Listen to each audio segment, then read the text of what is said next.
Hey, it's all about quality, not about quantity. Right? Let's get back to another round of Brewsday Tuesday with Drez and Huck. Oh, that was better. Yeah, I did it kind of at an angle, although I was worried the cork might break in there. It is Boozeday Tuesday as we do a post-birthday celebration. Whatever. Apocalyptic. I don't know what you're talking about. End of the world. Oh. My birthday. Yeah. Oh, okay. I'm older than the world. Yeah, you are. Anywho, so yeah, sorry I don't have your present, but I guess it's tradition that we give each other our presents, a month later or whatever. We're late. So it's all cool. All the alcohol kills brain eventually. cells. So this round, I haven't poured it yet. Oh, you haven't poured it yet? This round, I busted out a bottle of Barter House 20-year Kentucky bourbon. This has obviously been aged for a while. The older it is, the longer it ages in the barrels, generally the more expensive it is going to be.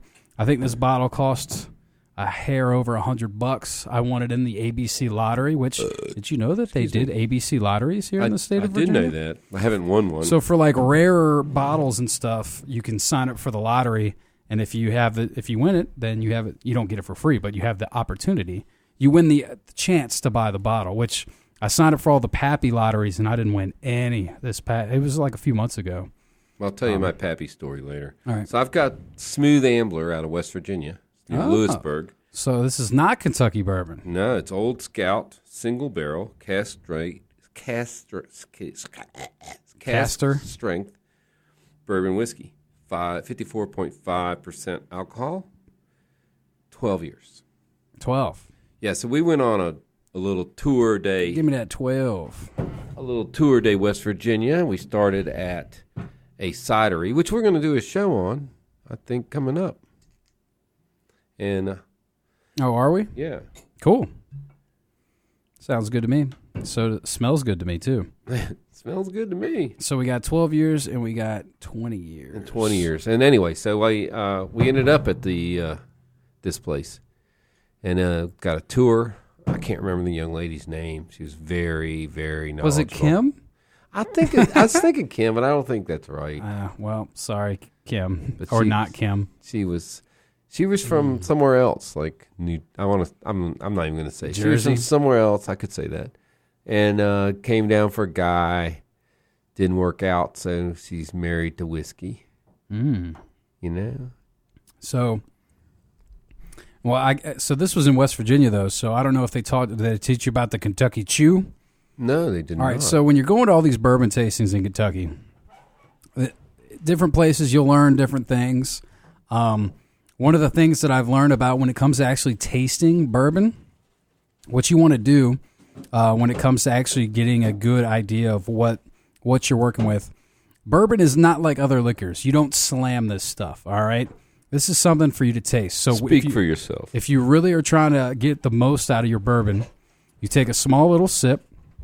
And first thing is you kind of push it towards the front of your mouth. You don't spit it out, but you want to get like the tip of your tongue and let it sit in your mouth for a little bit before you sling it back. And then once you finish the sip, if you really want to get the burn, you'll inhale, you'll breathe in through your mouth, and then you'll feel that little extra something. And that's called the Kentucky Chew. There you go. And it's coming back to me now. Yeah, and another thing with bourbon, I think I was taught that you really want to leave it in your mouth a little bit because it also goes down smoother that way. Well, at least in my opinion, it seems to be the case. You got a lot of sensory, olfactory things in your mouth, so I mean, it's always the olfactory. olfactory. So it's always good to do that. So so you were talking earlier about whether you have it neat on the rocks, and so what they did there was they would give us a little taste. And then she'd talk about it, and we'd take a little taste, and then they'd give us another little pour. And then, of course, I drank it. And then she goes, well, no, that wasn't for you to drink. That was supposed to wait, yeah. You're supposed to wait. Well, you're going to have to give me more. And then they gave us a bottle of, like, some kind of fancy water, distilled water. I don't know. She explained it, but, I mean, that was our third stop, cidery, brewery, then bourbonry. Oh. It's like 5 or 6 in the evening. We started at 11 in the morning. So, anyway, they put the drop of water in there, and it did and completely it makes a change difference. it. It really does. And I've been reading about it, bourbon and all. So I've figured out what I like the best, and I'll drink it neat. I just did these neat first, and now I'm doing them with ice, a little bit of ice. Did you try the? Yeah, I tried them both neat, and I dropped the ice in them. Now I'm trying them again. But I like them with that, and then just like a splash of branch water, as J.R. Ewing used to say, whose beer we've had. Branch water? Branch water. A little bit of branch. Okay. Bourbon and branch. You've never heard that? No, I don't know. Come What on. is branch water? It's like from the creek out Ew, there. Yeah. No, it's good. It's good. Bourbon and branch. Yeah, it's good if you want to be crapping your brains out later once you get up. It's probably you millennials. You don't have any immunities. See, You're right. We were like eating dirt in the yard. That's what we did for fun. Drinking out of a Good hose. times. You ever drink out of a hose? I have. Okay.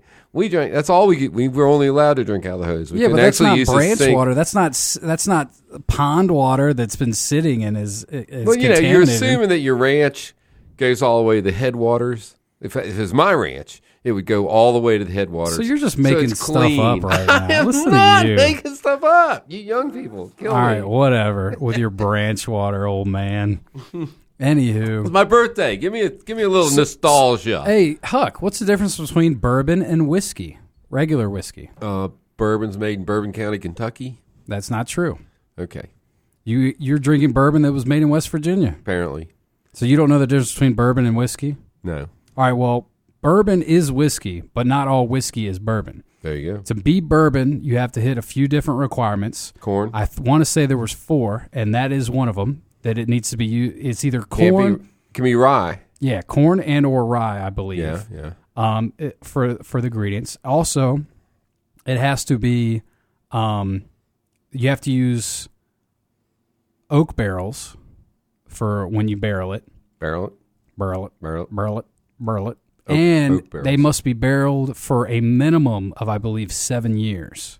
I think that's right. I think she said 7. This was 12, but they have some that are coming out at 7. 7 is like the minimum. Interesting- So a lot of it is 7. Interesting But the older fact. it is, the more, the smoother it'll taste. And If indeed you make cognac, you might not live to taste it. 50 years. If I made cognac, not a chance I'm getting there. oh, wow. I didn't know. So 50 years? 50 years, I'd be 113. You think cognac would be more expensive if it takes that long? I don't know. Either way. They got big giant casts out there and with the monks. Yeah. They got time. Another thing when it comes to bourbon. Now, this is fun. This is a fun one that I learned from Freddie. Now, I'm not going to be able to do it justice like the story he told. Well, he told. He learned a lot of stuff from him. All right, so do you know what the little, like when you're measuring alcohol, there's the little jiggers that they use at the bar. There's like, Careful now. yeah, I know. Oh, good one. I saw that one coming, you racist bastard. No, Cancel but my show. So how there's two sizes. One's like a half or like a half, 3/4. 3/4, whatever, and then one's a 1.5. full shot, a shot versus a half shot, right? Right. Do you know what those were originally used for? Urine samples. That is correct, Huck. You are right. Good job. Thank you. He's looking at me like No. I'm not going to be on the radio next week. So really, what those little things used to be used for was back at like the farmers market styles back in the day. Yeah. That's how they would measure the size of eggs. Oh, yeah. So like if it was Egg like cup. if it was like a smaller egg, it would be like, all right, this price, and if it fit like in the bigger one, it'd be this price. And so eventually, I can't remember who it was, but somebody started to use it to measure alcohol to make drinks, Because they finished selling all their eggs. and they were wanted to thirsty. party. And when they started using that, because of the whole egg and chickens and rooster tie-in, that's how the name a cocktail came to be. I don't know exactly how. I'm calling Boshi on that. Hey, just like you were calling me about French water. Ask Freddie to tell you the Freddie story. made that story up. No, man, Freddie was good with Freddie it. made that story. I like that one. Freddie was drinking branch water when he made that up. Mm-hmm. I'm just saying. I tell you what, That's man, hilarious. this the 20H is pretty smooth.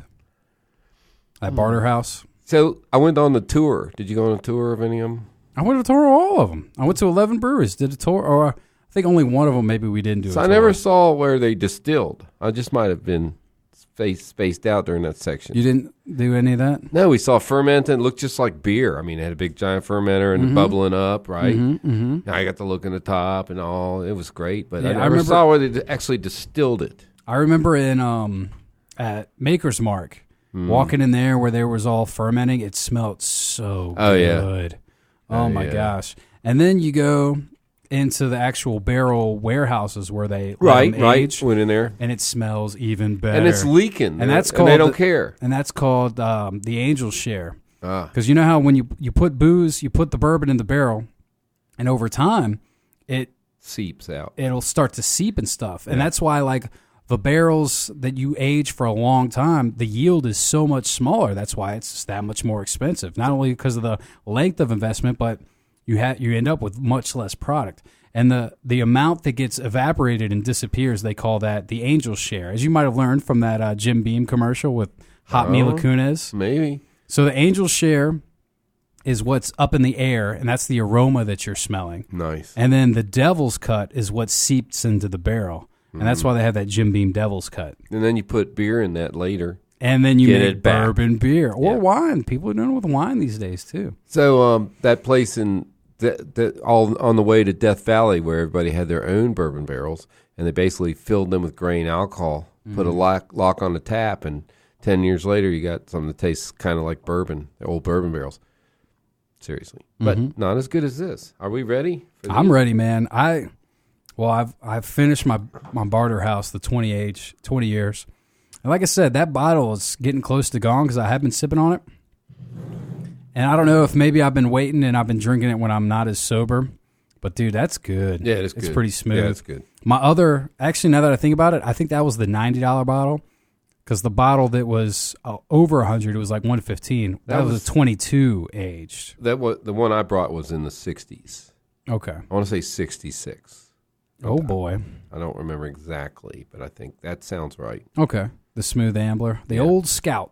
Oh, I wanted to tell I might have already told it, my Pappy Van Winkle story. You haven't yet, but let me just, because we were talking about it, I'm going to give that single barrel, the barter house, I'm going to give that a 4.5, because I think it might be a little bit better than the thing. Sorry. What's up with your Pappy story? No, I'll go ahead and vote. I'll give that I'm 4.5 easily. And I think the other one's a 4.5. It's not quite as good. Again, these are so close. They're both really good bourbons. We've moved up a level. The Pappy was probably 4.75. I was in Virginia Beach. The girl at the bar said there's a beer bar around the corner. You should go there and get beer. So I go there. It's a bourbon house. They did have 12 taps, all of them. Bourbon InBev. Style beer. No, all of them InBev. And I was like, no, you don't have beer. But you have bourbon. So I had a couple bourbons. So, I had like an $11... And you had something. You got a Pappy at a bar? Yeah. How much did that set you back? I was going to say, I had $11 something, and I had a $15 something. And we got to talking about the Pappies, and they go, I said, these are expensive, like $125. They go, we got a cheaper one. I said, well, let me have a shot of that. Because their whole attitude changed, right? Also, now they're cleaning glasses. They're throwing my ice away, getting new ice. Yeah. And I went, shiitake mushroom. and they gave me 2 tastes of some other bourbons, and they poured my shot. At that point, I'm like, I'm in. Yeah, you're good. I'm all in. Yeah, you're good. I'm all in. And and it was good. It was a 4.75. Yeah. Well, so here's the thing. $70. We're talking about Pappy. For those that don't know, Pappy is Van Winkle. Yeah. There's a few different ones because there's Van Winkle, there's Pappy Van Winkle, and then there's also like Grandpappy Van Winkle, right? Yeah. Which that's the top dog. Like 30 years. Like, it's ridiculous, man. And if you could ever get your hand, like with these lotteries, dude, if you can get them, buy them up, and you can flip them for hundreds and hundreds of dollars. Which is crazy because we should just have the flipping thing. We shouldn't have a lottery.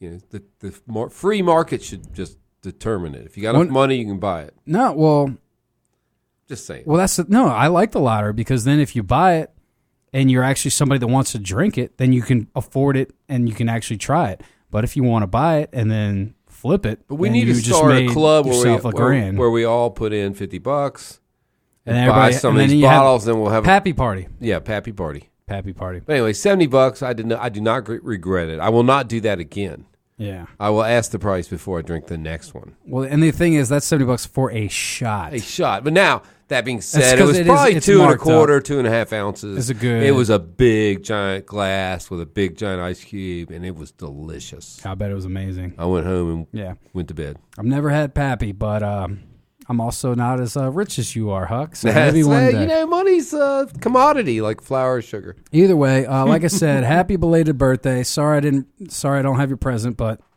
as is tradition. Cheers. And I guess next week, it's 4th of July. 4th of July. Heck yeah. We're going to drink some patriotic blow beers. Some stuff up. Okay. All right. That's what we're going to do. All right, Huck. Well, as always, man, appreciate you coming in. It was fun drinking a little bourbon, switching it up. Boozeday Tuesday. Yeah. Of course, this is typically a beer show, so if you want to hit up Huck, it's hucksbeerbuzz.com and Huck's Beer Buzz on all the social media and whatnot. Email me. Yeah, hucksbeerbuzz@gmail.com. That's me. It's easy. It's that simple. We'll take a quick break, and we'll get back to the tunes right after this on 105.3 The Bear. Stick around.